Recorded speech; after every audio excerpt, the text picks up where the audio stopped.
In section 5 we're going to be looking at solving inequalities. Linear inequalities can be treated like linear equations, except when multiplying or dividing by a negative number. Then you have to change the direction of the inequality sign.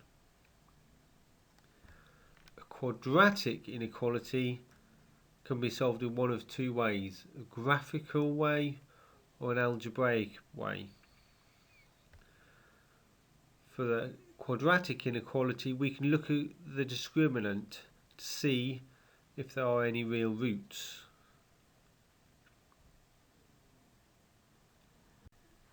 In the first equation, we have a quadratic that has no real roots. When you first look at this equation, you may think that this question doesn't involve inequalities, but this will become more clear later on. If we write the equation down, we can identify the values of A, B and C. If the equation has no real roots, then the discriminant is negative. If we substitute the values of A, B and C into the discriminants, we now have an inequality which we can simplify to this.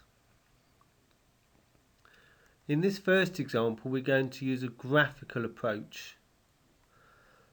We know that the graph of y equals k squared minus 3k is a quadratic, a U-shaped graph. And if we look at the factorised version of the equation, we can see that it crosses the x-axis at k equals 0 and k equals 3. It is now clear to see that the graph is below the x-axis between 0 and 3.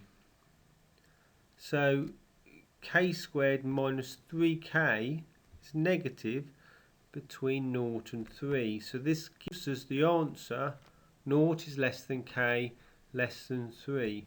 Notice that these are strict inequalities because we had a strict inequality in the discriminant.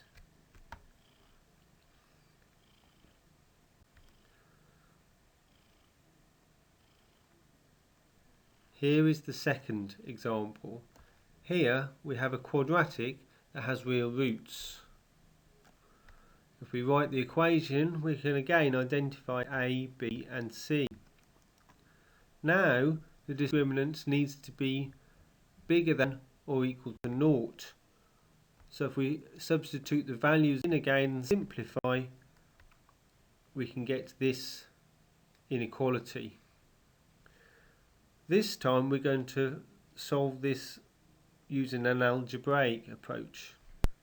We're going to use an algebraic approach this time.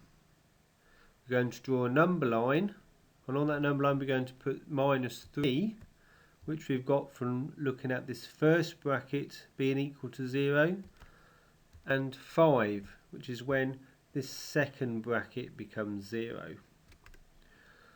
Looking at the first bracket, k plus 3, we look at the sign of this whole bracket for different values of k. So when k is less than minus 3, this bracket will be negative. When k is minus 3, the bracket will be 0. When k is between minus 3 and 5, the bracket will be positive. At 5 it will be positive, and above 5 it will be positive. If we repeat the process for k minus 5 at the different places on the number line, we get these results. Now we can multiply these two brackets together to obtain our expression, and we can multiply the two signs together. So a minus times a minus is a plus, 0 times a minus is a 0, a plus and minus multiply to a minus, a plus and a minus, and a naught to a naught, and two pluses to a plus. We can see from this bottom number line that the expression is positive below minus 3 or above 5. So we can now write m is less than or equal to minus 3 or m is greater than 5. Notice that we now include the equals in the inequality because that it was there in the discriminant.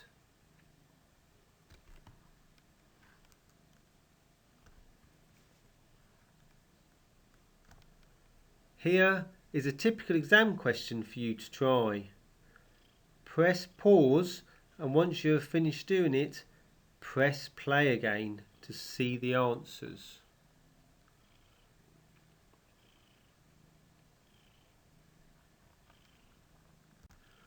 Part A. We're going to write the quadratic equation down, find A, B and C. This time the quadratic has real roots, so the discriminant is greater or equal to 0. If we substitute for A, B and C and simplify, we get the required inequality. Part B. To find the possible values of m, we're going to factorise the quadratic, and then we're going to use the graphical approach. So if we draw a quadratic shape, we can see from the factorised version that it crosses the x-axis at 1 and 9. In this question, we need the quadratic to be positive or equal to 0. So we need this section of the graph and this section of the graph. So we need m to be less than or equal to 1 or m to be greater or equal to 9.